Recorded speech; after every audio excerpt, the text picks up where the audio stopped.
guys, and welcome back. Today I'm working on a little watercolor painting of a girl, a spooky girl. I love working on these little tiny paintings, and this is actually watercolor and acrylic gouache. So I figure today let's talk a bit about the technique and the process that I use to paint her. I have been using these two mediums together for probably a good part of this year at this point. And I love it. I've said this before, but it just feels like a dream team for me. The two mediums together, the things that I love about watercolors, they're there. I'm still using it. And the things that I do not, I have this other medium that works perfectly to solve many of those problems. But anyways, the general process that I start with is I usually get most of the watercolor painting done first. The thing with the acrylic gouache is that it's fairly waterproof once it's dry. I wouldn't go scrubbing at it. I have had some paints lift up a little bit, especially when I put it really thickly applied, which I don't like, by the way. I prefer to apply it layer by layer thinner, but anyways, if it's a little bit thicker, or I find some of the paints, it'll lift up a bit, so I don't scrub at it, but it is mostly water resistant, waterproof, honestly. So I can revisit watercolor elements after I start using the gouache, which is perfect. That's one of the things that I love about it, is that I can work on some elements and then come back and continue tweaking it. It feels like a very immersive, alive process that I can just keep adapting until I'm happy with it, which is something that didn't always work well with, like, when I was using watercolors for the line work. Once I put that down, I really couldn't touch it anymore or go near it because it would bleed out into the areas around it. But anyways, I'm getting on a little bit of a tangent there. So starting off, I start off with most of the watercolors. I almost always go in with the skin and the face first, because that's the part that if things go really awry, then the whole piece is kind of unsalvageable. So I like to get that one in lock before I move on. I like to know that that part at least looks the way that I want it to, and I can be happy with it. And if there are little things that need fixed, it allows me to continue thinking about it and looking at it and thinking of solutions that I could use to fix the face. So I do that first. I have been really trying to focus on deeper, darker shadows in the skin. I tend to be very timid with adding shadows. I am not as comfortable with where the placement is or how dark they should be, and then how they should transition into the lighter areas. I'm trying to get over that bit of fear that I have by diving in and making sure that the areas that really should be receding quite a bit or in cast shadow, that they're actually dark enough. But yeah, that's a process that I'm still going through. But one of the things that I've found that has helped me by far the most is having some good, reliable reference for the lighting. I used to, and I still often do, find reference that works perfectly for like the pose or the face, but not necessarily the lighting on the face, which is a huge part of what I'm painting. So I have been trying to fix that process so that I'm finding references that have both of those elements in it, so that I can actually get all of the information that I need. And now that I'm using acrylic gouache, which is, again, basically waterproof, it allows me to go in and clean up and add details to the face immediately after I paint the skin and the eyes and everything. And that is one of the things that I love most about this process, because it allows me to really fall in love with the piece very quickly.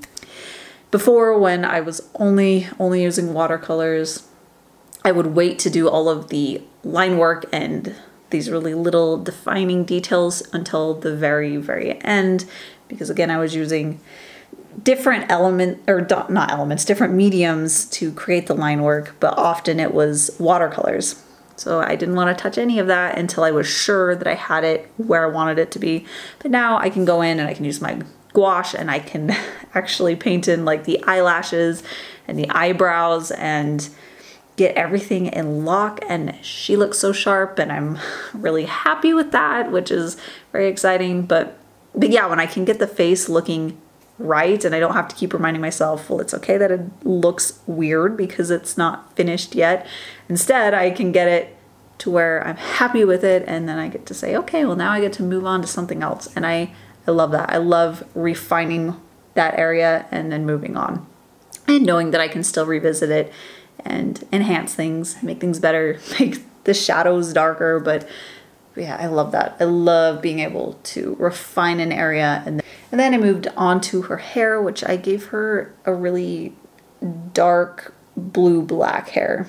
I wanted it to feel like black hair, but have a little bit more color to it. And this is one of the ways that I love doing that, is just doing a really dark blue, an inky blue hair color.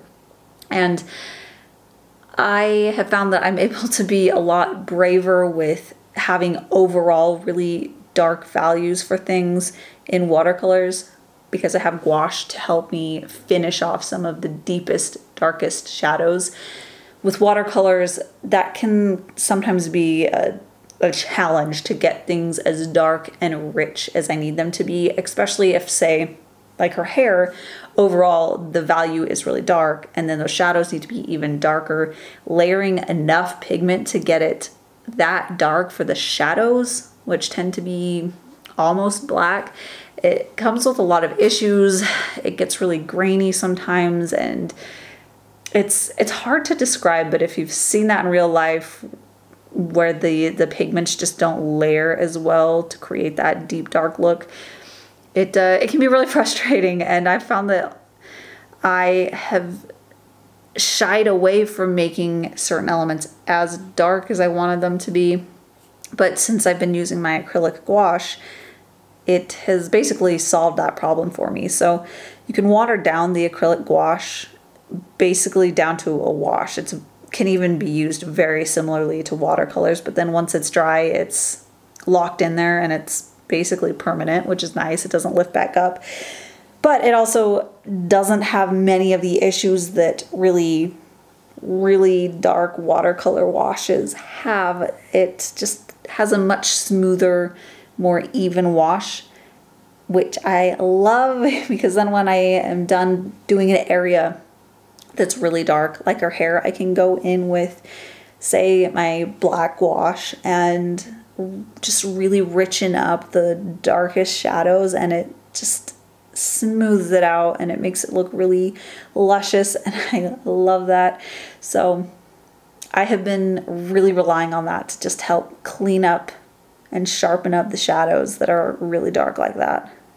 And with this piece, I decided to do it a little bit different. Usually when I draw the bones, the motif that I love doing, I tend to use them like they're glowing through the skin, like the actual bones. But this time I decided to go a little bit more realistic, as in not supernatural, I guess you could say. So it's more that she's wearing a shirt that has bones on it in a way. But yeah, I liked that, a little change of the way that I go about that kind of thing. And then I added some little butterflies, which I loved. I love adding these little butterflies, especially with my very black gouache. It just makes them so sharp and dark and rich looking. It's a fun step for me, is adding all of those little final details, the little moths and the little pops of white highlight and the sharpness in the eyes, like little highlights in the corners of the eyes and along the waterline. I could do that all day, adding all of the final touches to just make a piece really shine. And this little painting is available at my shop, so if you'd like to adopt her and give the original painting a new home, there's a link down in the description that'll take you over there. And the design for her is actually going to be one of the stickers for the sticker pack and the print tier over on Patreon for this month. So if you'd like to get a sticker of her and 2 other stickers, then make sure to sign up by the last day of this month. There's a link down in the description that'll take you over to my Patreon if you'd like to check that out. And of course, I want to give a huge thank you to all of my patrons over on Patreon. You guys are absolutely incredible. You are the reason that I'm able to make art every day. So thank you for that. But that's it for today. So I'll see you guys next time. Thanks for watching.